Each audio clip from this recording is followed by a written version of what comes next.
Racing to the 2021 Breeders' Cup, and this time let's take a look at the Breeders' Cup Juvenile 2-year-olds going 1 1/16. Of course, this year the races will be at Old Del Mar. We've already got previews up of the Classic, the Distaff, and the Turf, taking an early look at some of the top contenders in each of the division.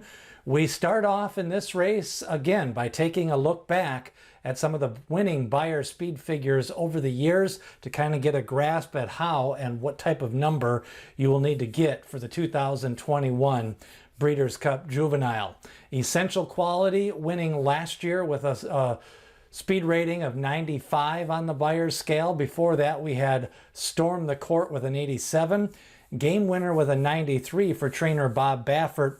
Chad Brown won it 4 years ago with Good Magic with a speed figure of 100 on the Beyer scale, and Classic Empire 102. That was the highest speed figure recorded in the Breeders' Cup Juvenile in the last few years. And then Nyquist shows you can win the Derby with an 89. So one of the things this chart kind of shows you here is I think a lot of people think you have to be near that 100 Beyer speed figure as a 2-year-old, and you really don't, especially in that first weekend of November. A lot of times these horses with less starts and not getting those strong juvenile foundations, you really want that speed figure to be maybe even in the lower 90s to try to again max out again 6 months later on the first Saturday in May. So anywhere from an 89 to a 102, and the trend lately has been that upper 80s to lower 90s. With that in mind, let's take a look at the top speed figures for 2021.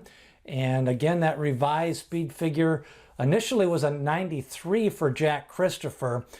There was a timing malfunction in the Champagne Stakes, so then they upped it up to a 101. And that makes a big difference for Jack Christopher, as he can kind of be a lukewarm favorite versus probably the most likely favorite now in that Breeders' Cup Juvenile. Jack Christopher winning his maiden race as the favorite, bet down to the favorite in his second lifetime race in the Champagne. Key factor there, though, that was a one-turn mile at Belmont. And sometimes those one-turn horses at Belmont don't translate across country in some of the two-turn races. Jack Christopher does have more of a sprinty pedigree, a win early type pedigree, but he's in good form right now. The only thing to note is in that Champagne Stakes, he did come home a final quarter in roughly about 26 seconds. But his early speed in both those races, he's kind of just put horses away going into the turn. Now, the other horse that's garnered a lot of attention is Corniche for trainer Bob Baffert. The son of Quality Road broke his maiden first time out. That was with a 98. Came back and won his second race, the American Pharoah Stakes, and that one he picked up a victory wire to wire, drew off down the lane, and I think it was pretty impressive in that race, and that he just kind of had enough speed to stay close and then open up on the turn and then pick up the victory, drawing off down the lane by over 4 lengths. Now, Pinehurst, the second horse for Bob Baffert, he won the Del Mar Futurity, so he's got a trip over the track.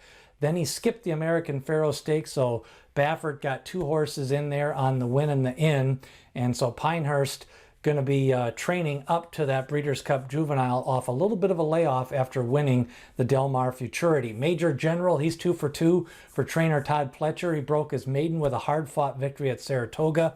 Always a good sign for future success, as some of those maiden winners from Saratoga and even runner-ups tend to run well later on as 2-year-olds and early on in the 3-year-old season. Major General, I like the fact that he showed speed and kind of gritted out the effort the first time. Then the second race, he came off the pace, went to the outside of highly regarded Stellar Tap. Now, Stellar Tap came out of that race and did not fire in the Keeneland Futurity, but I'm not going to hold that against Major General, because I think he got what he needed out of that race at Churchill Downs to pick up the victory.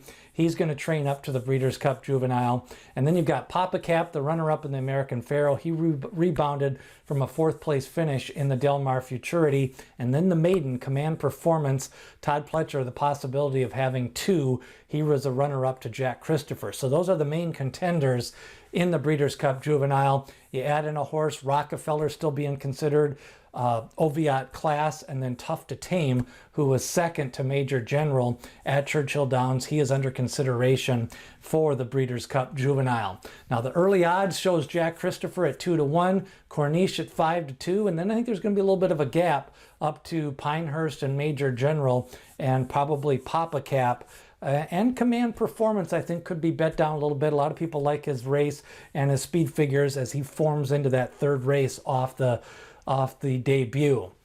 Now, the key questions for me as you start to handicap this race: Old Del Mar, who's going to take to that surface? Shipping out west, I think it tends to benefit the West Coast horses. They are already out there.